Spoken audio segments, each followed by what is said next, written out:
There's some things about Botswana that I will miss terribly when I leave here. The warmth and graciousness of people stands out to me as like the number one thing. I am the only person in a village of about 25,000 people. My name is Perry Borman, and I'm currently a Peace Corps volunteer in Tutume, Botswana, Africa. And I've been in this country since the end of February of this year. Diversified Game. Learn how to start, run, and sustain your business. Hey, it's Kellen, and today you got it right on Diversified Game, all the way from Botswana. Before he leaves, he might come out with the title Chief, so we'll call him Chief Perry, or he might just maybe fly his family, over there and, just say, hey, new beginnings. But he's going to let us know how he's at Botswana working for the Peace Corps. This man was an executive director at the Palm Beach Food Bank. And you might say, how do I become a volunteer at the Peace Corps? Is that something that you have to really just not get paid when we hear volunteer? I've heard those questions, so we're going to clarify them. Chief Perry, welcome to the show. How are you doing today? I'm great. Thanks for having me. I really appreciate it. Yeah, thank you. And please, let's jump right into it. Peace Corps, folks go around the world. People, we hear young people, we hear older people. How do you get there, especially from some of the great positions that you've had, to say, I'm going to go into the village of Africa, not what we see on YouTube now in all the, high rises and everything. Yeah. How did we get here? So for me, I'm actually in something called Peace Corps Response. So there's two tracks in Peace Corps. The normal Peace Corps is typically, not always, for younger people right out of college that sort of want to change the world. And they're just raring to get some great experience. They're typically in a country for about 27 months. I'm in something called Peace Corps Response, which is about a 12-month program, no longer than 12 months. And it's typically, you find older, more experienced people that are in Peace Corps Response, where they're looking for a specific skill set to do a specific job in some part of the country. But to your question, for me personally, for the last 4.5 years, I've been working for a technology company. And prior to that, for about 15 years, I was in the health and human services arena, mostly in Palm Beach County, working in nonprofit work for state government. And when I joined this technology company, which I'm still affiliated with, to make a long story short, I felt that something was missing, that I was no longer connected to a broader mission and purpose that I had experienced when I was working at the Palm Beach County Food Bank or the Department of Children and Families. And so I started to look around at opportunities where I could reconnect to something that was sort of bigger than myself. And I have an uncle who was in the Peace Corps twice in his life, once when he was young, and then when he was in his mid-70s. I was inspired by his experience, and that made me start looking at opportunities. And Africa really actually wasn't originally on my list of places that I was interested in going. But I really just started looking at the specific opportunity. I'm in a community and economic development cohort, and the opportunity here that I read about in Botswana was just one that was kind of difficult to pass up. In terms of a living allowance, we are volunteers, so we don't earn a salary, but the Peace Corps does give us a living allowance that enables us to get by. And here in Botswana, on a monthly basis, it's about a little over 5,000 pula. The pula is the currency. And for every pula is worth about 7 American cents. So that's about 5,000. So that's maybe like $350 a month, which is actually pretty decent to get by on. So anyway, that's kind of the story of what prompted me to join the Peace Corps as a volunteer and sort of the living allowance that we get. here in Botswana.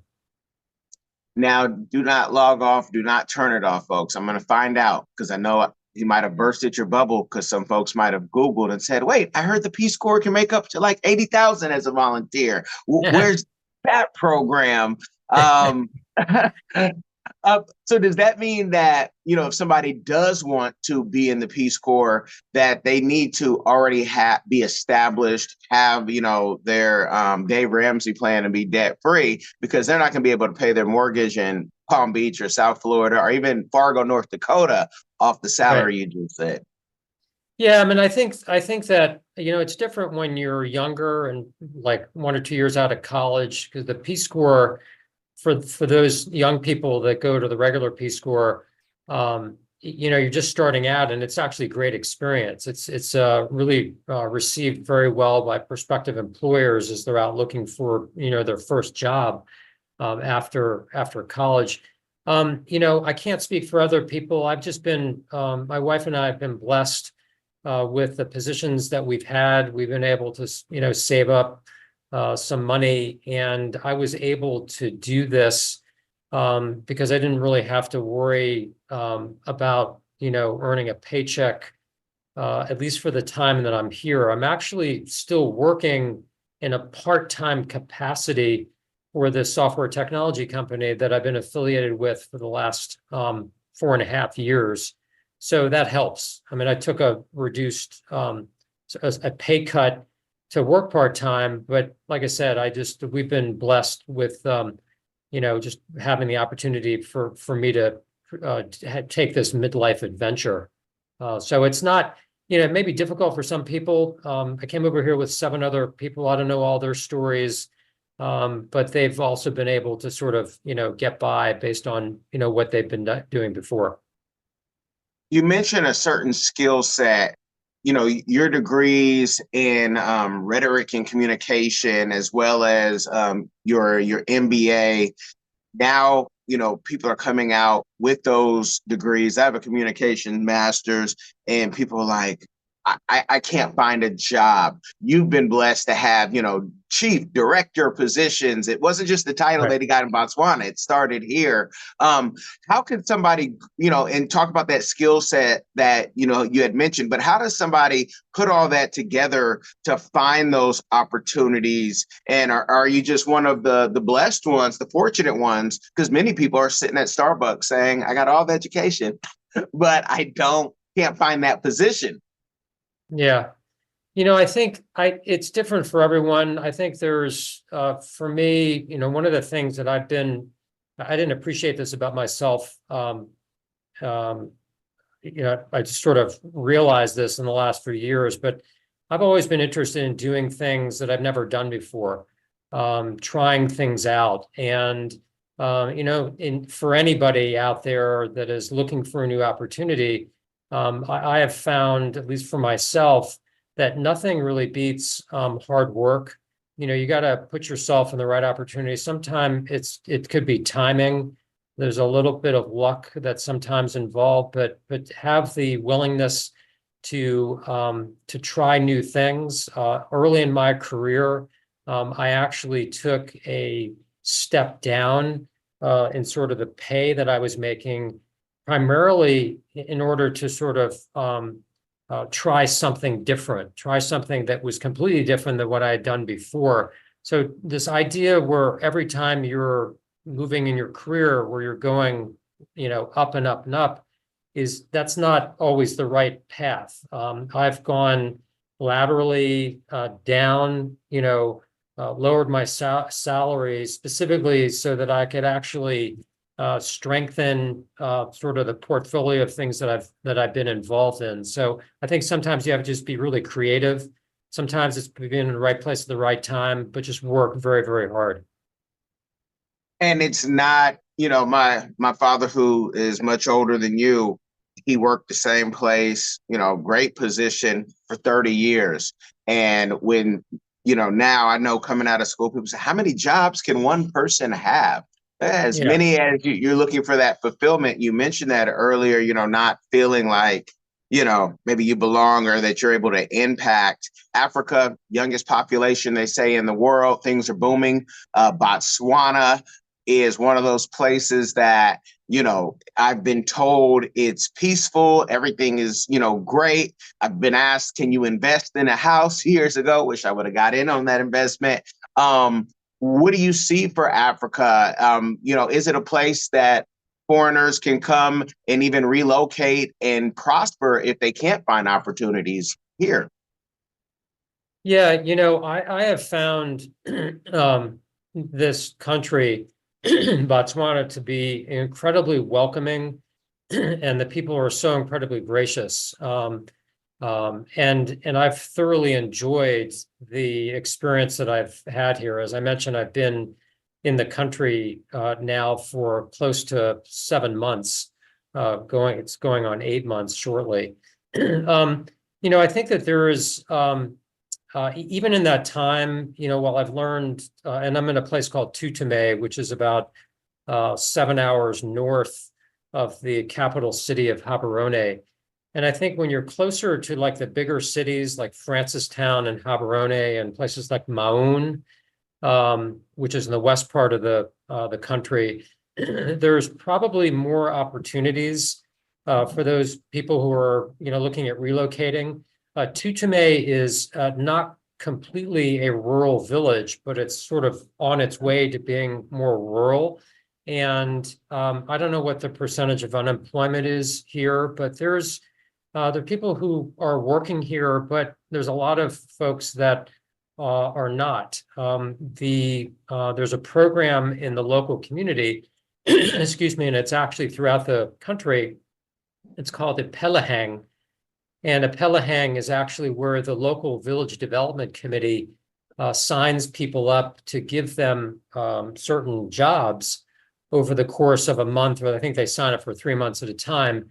And the people who are part of a Pelahang are typically those who are out of work, don't have consistent employment, but it's a way for the village development committee structure throughout the country to provide some level of employment. So I think as you move away from the bigger city of Gaborone, or like I said, places like Francistown, it's probably a little bit more challenging, just based on what I've seen. But I think there's opportunities everywhere. It just really depends on what you're doing and what you want to do. Hello, everyone. Come along with London and Sydney as they show you around the vibrant country of Cameroon. Explore the heart of Africa through the eyes of London and Sydney. Two explorers who journey across the great city of Yaoundé, exploring its rich culture, vibrant market squares, cultural heritage, and wildlife. With giggles and excitement, London and Sydney Explore Cameroon takes you on a fun-filled adventure, providing insight into the country's culture and traditions through the pages of this book. It's packed with exciting stories and super cool facts about Cameroon that will make you go, wow. Get your copy now, available on Amazon and in libraries near you. There's only one easy way to experience the exploration of Cameroon, and it's through London and Sydney. Don't wait, get yours. How is it, and this is for all the 50 guys out there who find themselves saying, what can I say in America without being canceled? The world has definitely made a turn. When you come to an African country, I've had it with clients when we've taken groups out there, in front of their wives, our handler, who's a female at the time, say, hey, you want another wife? How has the culture shock? It's like, once you come to Africa, they try to give you another wife. He has a wife already. That's how I found out about Chief Perry. But how has the culture shock and all of that, how have you dealt with that? Yeah, it takes, there is a bit of an adjustment period. I think both on the personal side and the professional side. I mean, I'm talking to you right now, and it's 95 degrees outside, and it's probably about 95 degrees inside. There are very few homes that actually have air conditioning here in this country.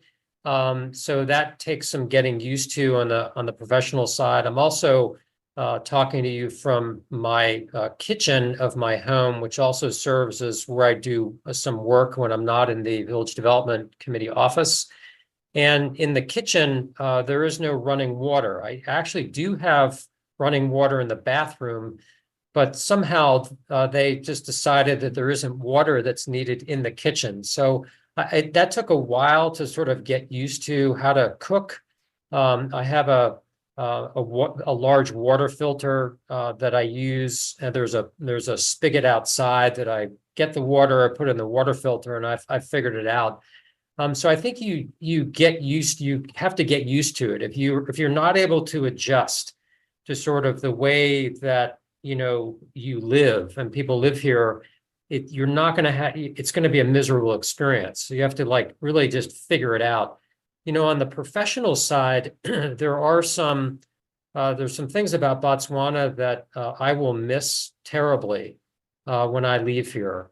The warmth and graciousness of people stands out to me as like the number one thing. I am the only person in a village of about 25,000 people who look like me, and I have never felt more welcomed and appreciated than I do here in Tutume, Botswana, and that will never get old. Other things like the accessibility and the integration of animals with people. When you're walking down the street here, it's not uncommon to run into cows, goats, chickens, or donkeys, and they're just crossing the street. They're roaming around. You would have to go to a farm in the United States to see that. That will never get old. You're going to see these animals over the place. From a professional standpoint, there are some things about Botswana that for those of us that are used to operating a certain way in the United States, can be a little, I was going to say irritating. It's really about just getting used to the culture here. So one of those things is that nothing ever starts on time. And when I say it doesn't start on time, typically meetings may actually start an hour or 2 hours late. That is not uncommon. The other thing is that people have difficulty like following up and sort of managing expectations. I've experienced this where I communicate with someone and I like never hear anything back. And I'm always the one that's following up with people. I probably have that issue in Palm Beach County in some degree. I think there's a little bit of that probably everywhere.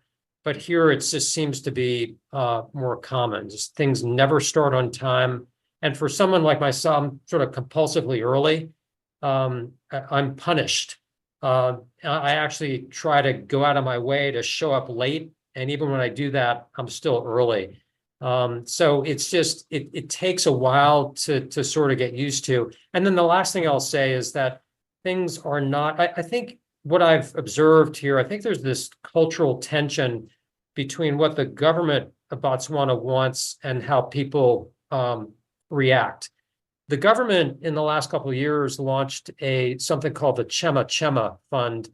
It's about a $35 million fund for entrepreneurs to apply for a loan or grants to support sort of starting a business or expanding a business. Chema Chema in Botswana literally means hurry up, go faster.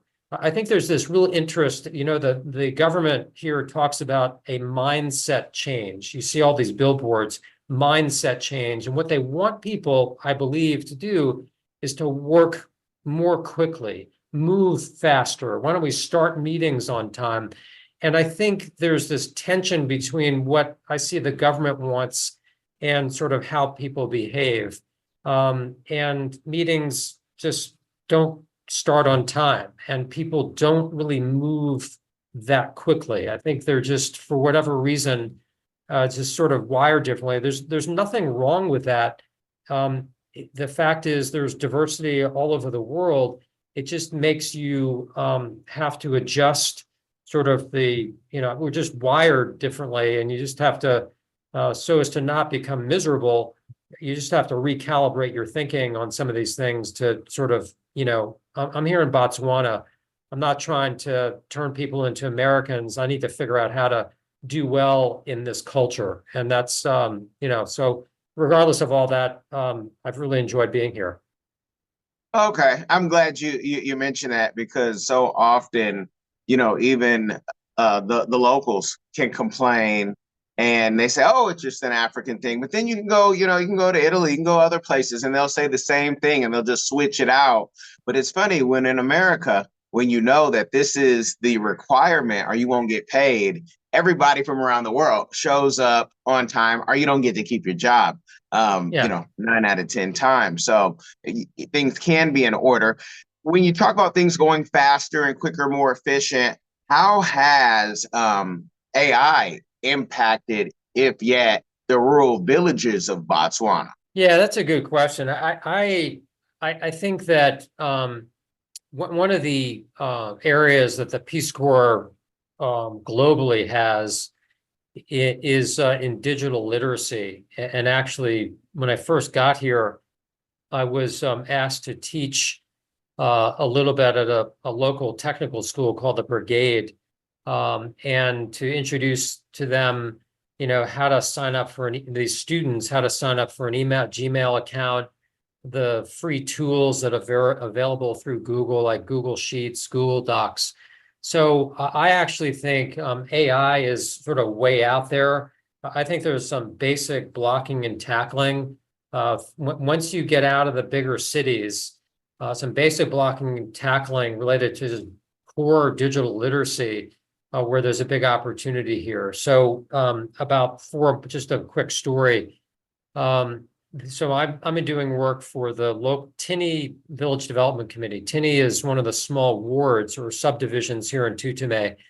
When I first showed up at the office several months ago, I walked in and I noticed there was a computer and a printer. So I asked someone, is the computer working? Is the printer, I turned on the printer, but nothing was working. So the person in charge said, well, we actually haven't been able to use the computer for about 3 years because we lost the password. And so to make a long story short, I hear something like that and I'm like, okay, now my goal is to get this computer working and the printer working. I took the printer down to, the computer to the local regional administration center of Tutume. A week later, the IT person just, did a hard reset. So we had now have a computer that's working. I tried printing something out and it was working, but it printed a blank piece of paper. And I thought, this printer's been here for 3 years, probably need to get a new ink cartridge. So I went to Francistown, I got a new ink cartridge, put that in. Now we have a working printer. I created a Gmail account for the Tini VDC. The point of all this is that that's probably more common in most of the country away from the bigger cities. This core basic digital literacy to really get people to leverage technology on things that you and I just absolutely take for granted. So I'm afraid that AI is further out there. Okay, so if you do come out with AI, you could be like a guru cyborg and just know all, ask me a question, go behind the veil real quick, come back, and I got you. Yeah, and the other thing we got for the Tini VDC, the office, was to get Wi-Fi. That's also not a common. Wi-Fi is not common in the country. So, to me, the biggest barrier with anyone that's really trying to leverage technology, at least here, is just getting access. There's I don't know what the percentage is, but there's I've seen a lot of people that have some version of a smartphone. There's also a good portion of the population that has what they refer to as a brick phone, just like a regular phone that's not a smartphone. And just getting access to the internet, getting access to Wi-Fi for many is like a really big deal. So this, like I said, some core blocking and tackling before we even talk about AI. Nice. Now you're here, your whole, mission is, giving back and helping. It's my signature question. So I gotta ask, Is there any other community give back that you are doing or that you plan to do in the future? Maybe bringing like the orchestra to Botswana or bringing the Botswana music to Palm Beach? Anything? Yeah, good question. I mean, when I get back to Palm Beach County, I'm looking forward to, rejoining. I've been for the last 10 years in the symphonic band of the Palm Beaches and sort of rejoining that. But, to your question, what I've committed myself to do, and let me back up a second. So my primary project over here is working with this Village Development Committee on an expansion plan for a local preschool. That's the Tinney Community Early Learning Center. And this early learning center is, on any given day, has between 40 and 50 children that show up. They're only licensed for 30, so they're over capacity.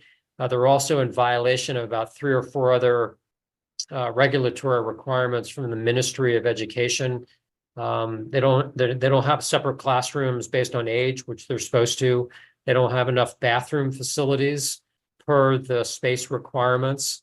They don't have a general room for storage and washing and all that. So the idea is to, we've been working on this plan for about 6 months on an expansion plan for this.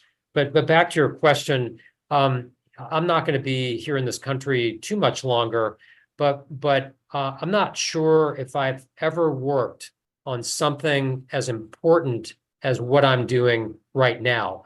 And listen, that's not to take away from my experience being at the beginning and helping to start the Palm Beach County Food Bank. It's not to take away from the experience that I had working at the Florida Department of Children and Families or the other things that I've done in Health and Human Services. But for right now, helping this community expand this preschool to enable 60 additional children to go to their first school is, in my opinion, more important than anything that I've ever done. So when I physically leave here, I've already committed to this community that I'm going to continue to work with them. We have a lot of money to raise for this expansion. We've been working with a Tutame architect. We think the effort's going to be somewhere around 3.2 million pula, which is about the equivalent of about $230,000. So far we've raised maybe, between 10 and 15% of that. So there's a long way to go. It's not going to happen in the next couple of months. It's going to take a while. So I'm committed to continuing to help this community to do that and, do that from my home office in Delray Beach. You're one of those people going for sainthood. And no matter what you're doing, it's helping. And I think a lot of people want to help. It's if they can afford to take away from what's paying their bills. Even here in Palm Beach, even when we lived in Seattle, the need for food. I mean, some of us are, 200 pounds or 185 now and happy, but we have enough food. But there's some people in the same neighborhoods that you would never know that, they might go hungry. Right. What can be done about that from an individual level? Because we know governments aren't here to save us. They're not Jesus. They're not the church. They don't even want to be. That's why they run who they run. Ask George Carlin. And so what can be done, just on an individual level to help out, whether we're in Palm Beach or in Botswana, because maybe you see some of the same, things and similarities, like only if the community would do this, like if Walmart would give their food instead of throwing it away, and stuff like that. And there are organizations in Palm Beach that are doing that. I've interviewed the woman who does one of them. But is there anything that, all of us can do who are listening? Most of us are listeners on this podcast. Go over to the YouTube and give it a like and a share there too. But please give us any tips. Yeah, it's a tough question. I mean, I was in that world for so long, even starting at DCF, and then when we started the Palm Beach County Food Bank, it's not an easy answer, and sadly, I've and this is just my opinion. I think there's some issues in this world that are intractable. No matter how much good we do against homelessness, against hunger, there's always going to be a portion of the population that unfortunately will be challenged with that. So I think that this is not a solution that should be left up to one entity. It's one of those things that requires government, nonprofit, and business to really collaborate on. When we were at the food bank, the statistics, and I'm pretty sure some of the stuff hasn't changed. You just referred to one of them. The reality is that in America specifically, nobody is dying from hunger. We actually have the opposite issue, which is there's a significant percentage of people who are obese. And the reason for that is that food that is the most accessible, the most affordable, is the food that is the worst for us and is the cheapest, in high in salt and all that. So we have the opposite issue where it's just it's a complicated issue.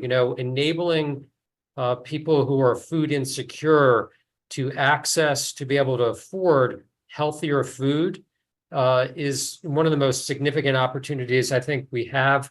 Also, the amount of food waste in the country, which is what you referred to, I forgot the statistic, whether it's like 50 billion pounds a year or something, even more than that. Some of that is sort of the food manufacturers that put these labels on cans that say, Best Buy, which ends up being a myth in much of that food. So we as Americans just tend to want to discard stuff if we think it's going bad. So I think there's an opportunity to lower the amount of food waste. I remember vividly an event that we were doing at the food bank. Some woman came up to me and she said, "Perry, I don't understand. How come you guys don't teach people how to grow their own food?" And I thought, that's a great question. Palm Beach County is known for being one of the richest agricultural communities east of the Mississippi.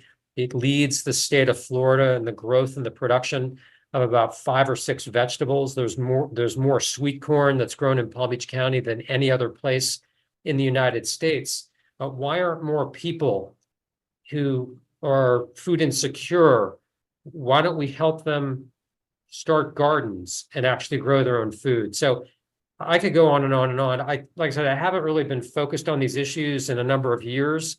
It's a difficult problem. And I'm afraid there isn't one answer for it. There's just a lot of work to do to sort of increase, food security within people who are challenged by that. Okay. And when do you plan on publishing your book or your podcast now? In case, so maybe then somewhere down the line in the chapters or in the episodes, you talk about it and you can bring key makers from, even different places and say, hey, let's talk about these things. This is what I've seen. Maybe I have, a solution to this part of the problem. When can we see any of that? This year or next? Yeah, that's a great question. I think, the good news is that and specifically in Palm Beach County, I know there's a lot of organizations that are focused on these issues and doing great work. Even the evolution of the Palm Beach County Food Bank, there's a whole have been doing wonderful things. I understand they raised a lot of money to open up a kitchen inside of their facility in Lake Worth to be able to process food. To really address that sort of food waste issue. So there's a lot of great organizations doing great things. The idea that related to food insecurity, the idea that I became fixated with before I left the food bank was actually on something where I still think there's an enormous opportunity, specifically in Palm Beach County, having to do with food preservation. The agricultural community, the commercial agricultural community is a very, very generous one and would donate a lot of, green beans, sweet corn, cucumbers to the food bank, to food pantries and soup kitchens throughout the community.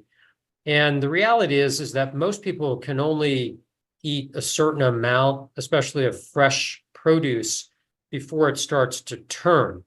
And so the idea was to actually create a food preservation or canning facility actually out in the glades to be able to preserve the significant quantity of food that they were already sort of, posted to donate, but would actually then extend the shelf life of this particular product.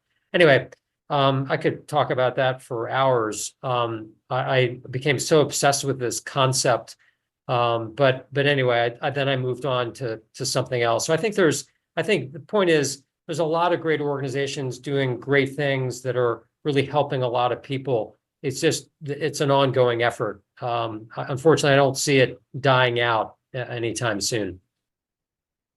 Well, you think it'll take a depression? I know my grandparents on both sides always had things canned, preserved, but they grew up at a time where, a big depression came and they had to. Now, when I collect the jars from the pasta thing, my kids and wife say, he's a hoarder. He's going to collect all the jars. So I'm going to do something with these one day. We'll put them in the shed, whatever. Don't throw my glass jars. Those are expensive in the stores. Is it going to take a time like that for here in America for us to say, wait, we can go back to canning and putting the preservatives, and everybody that I knew that was older had some type of little garden, always. Yeah, that's a great question. I don't know, what's going to be like the big motivator or big incentive to do that. I think about some of the things that we launched when we started the food bank. And, if it were me or someone running an organization that's focused on serving people and in a nonprofit organization that has a great mission, to me, it's about being creative, thinking of new and different ways to help and support the community, that you're not, thinking outside the box and doing something different today. But your question is a really good one. I'm afraid I don't have the answer. I don't know what is going to be the catalyst. I'm afraid there may not be only one catalyst to, for example, get more people to think about growing their own food. I really don't know. I think as long as we have, and this is not an indictment of the fast food industry, but as long as we have the the fast food industry where things are very accessible, they're very affordable, and they're not the best for you, that's kind of the easy way out. It's just easier for people to not eat healthy. It's easier to not have to grow your own food because we have other choices and options. So I don't know what the answer is. I guess if I knew, I'd probably be in a different position.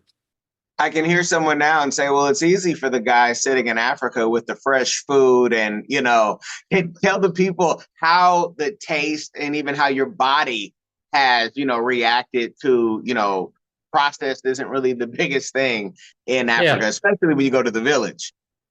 Yeah, so I'm lucky. Tutame, as I mentioned, is about 25,000 people, and it's small enough to be to get around. I have a one-speed bike called a Hamba it takes me about 20 minutes to get into the center of the village. But in the center of the village, there's actually 3 shopping grocery stores that are all based. One of them is headquartered in Botswana, but the other 2 are part of a global, that's Cephalana is one, Spar, and then Choppies. And while you can't find everything in them that you could at Publix, it's really like a mini version of Publix. So I've been able to find almost everything that I'm used to getting. Over here, things that are plentiful are on the vegetable side are carrots, beetroot. I see a lot of English cucumbers. Uh, um, Butternut squash is a staple. Potatoes, onions, bananas, apples, lots of apples. There is a bit of an issue. Botswana is a landlocked country. So South Africa is to the south. You have Namibia and Zimbabwe. And the reason I'm saying that is because there's a lot of product that is shipped in from South Africa. So I do notice a bit of a supply chain issue. For example, this week just yesterday I was in the store and I noticed that there are heads of lettuce. I haven't seen lettuce inside any of these grocery stores for about 6 weeks. So the big difference between shopping here and shopping at Publix is when you go to Publix, you see the same stuff every day and it's plentiful. Here, there's a bit of a supply chain issue. So you can go for 6 weeks or so without seeing lettuce, but all the other stuff is available and you're able to get by. And knock on wood, I haven't had any health issues. I'm able to cook for myself. You can get chicken. There's something here called beef mince, which is sort of the closest thing to hamburger. So yeah, I mean, who knew? I'm sure there are other parts of Botswana that are even more rural, where it's a bit of a challenge, but I feel like I've been lucky here in Tutame to be able to access everything I just mentioned. And do you feel or taste the difference, feel a difference in the meat, in the different foods? Yeah, I mean, it's not, so I have I didn't get, I was here about 3 months before I bought a mini oven. It's got like 2 burners on top, and it's just like a miniature oven, which has been sort of a game changer. Because before I had that, I was boiling chicken, which, is okay, but is probably not the preferred way that I like to eat it. So, with this miniature oven, it actually has gotten a lot better. So I don't, the other thing you don't have access to here is sort of the variety of spices. I've got salt and pepper, and I could there's other spices in the store.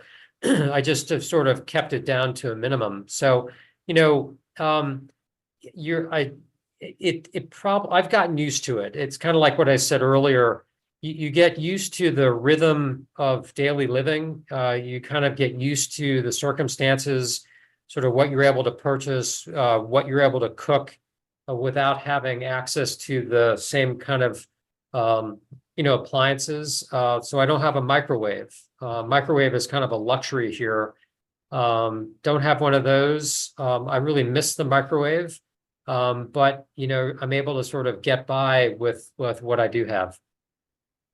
Well, I always tell the audience and there's also people who, they pay to be in like our mentoring or coaching program. And they say, why do you always push Africa? Because I say in Africa, I'm not washing clothes, I'm not driving, and I'm not cooking. So while Chief Perry is doing the cooking for himself, I would recommend getting a chef, at least to bring the meals or show you how to do them. So then when you come back to Palm Beach, you have a whole nother business ready to show you how to cook like an African, right? Yeah. Well, yeah. And you mentioned washing. So that's one of the other things about here is that when I first got to Botswana, we were in Ramotswa, which is outside of Gaborone, the capital city. We were there for about 3 weeks for training. And I was staying with a host family. And they actually had a washing machine, but they didn't use it only for certain clothes. I didn't completely understand that. But in my observation, most people, especially when you get into more rural areas, do not have washing machines or certainly do not have dryers. So I've learned how to hand wash my clothes every Saturday morning. For about an hour and a half or 2 hours. Get a big, huge bucket, pour water in it with hand washing soap, and I'm hand washing clothes, and then I hang them up to dry outside. The weather here, I mentioned, is like 95 degrees. I've been here since the end of February. It has only rained twice. Every day is sunny, and it's almost like being in Palm Springs. The weather is probably more like Phoenix, Arizona than it is South Florida. It's incredibly dry. There's very little humidity, but it is sunny every single day, which is great. But at this time of the year, it's also incredibly hot. So in Africa, my wife always says, she's from Cameroon. She's like, if you're not cooking unless you're using at least 7 spices. So if you have someone come over, show you how to do a traditional dish, whether you're using the cumin, the coriander, the paprika, chili, that type of content right now on YouTube does very well. I manage content creators, so I will put my reputation on the line to say, if you put the tripod, the phone, or however you have to hook it up and show how a foreigner is cooking in Africa, as well as just living, people want to see that because people are looking for places to explore. There's never been as many, digital nomads. I won't say nomads because that's always been a thing, but the digital nomads where you can be in one place and get paid, but just throw that out there because I'd love to read the book. I'd love to see the podcast or the YouTube or both. It could be the same thing. And I appreciate you. If people do want to follow you anywhere, or maybe they have a book deal, they want to say, yeah, publishing company wants this book from you, where can they reach you? And any last words for the audience? Sure. Well, first of all, I really appreciate the opportunity to be on your podcast. I'm really enjoying this. I would just say 2 things. I ended up creating just about 6 weeks ago a website that talks about my experience here in Botswana, specifically the project that I'm working on, but also about sort of the personal stuff, what brought me here that I had mentioned earlier in the podcast. And the website is tinyelc.com. It's THINIELC.com. And you can go on there and just sort of read more about my experience as a Peace Corps volunteer, this project here in Tini, and hear about the partnerships that we've created that I haven't even talked about. We're actually partnering with Miss Botswana. It's a much longer story, but Anisia Hawatusi, the current 2024 Miss Botswana, actually grew up in Tutume, and she's an ambassador on this project. So tinyelc.com, or you can just send me an email at pborman364. That's P as in Paul, B as in boy, ORMAN 364 at gmail.com.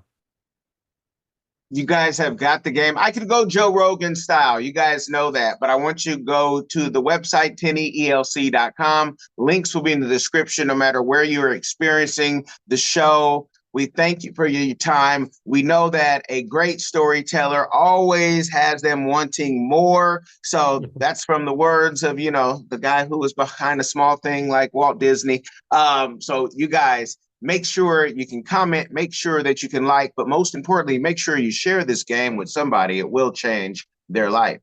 Be blessed, y'all. Are you tired of the rat race in America? Are you ready to visit the motherland to relax and rejuvenate? Are you ready to explore all that Africa has to offer? Then check out the brand new Diversified Game Academy course, Prepare for My First Trip to Africa. Are you worried about being able to afford the trip? We got you.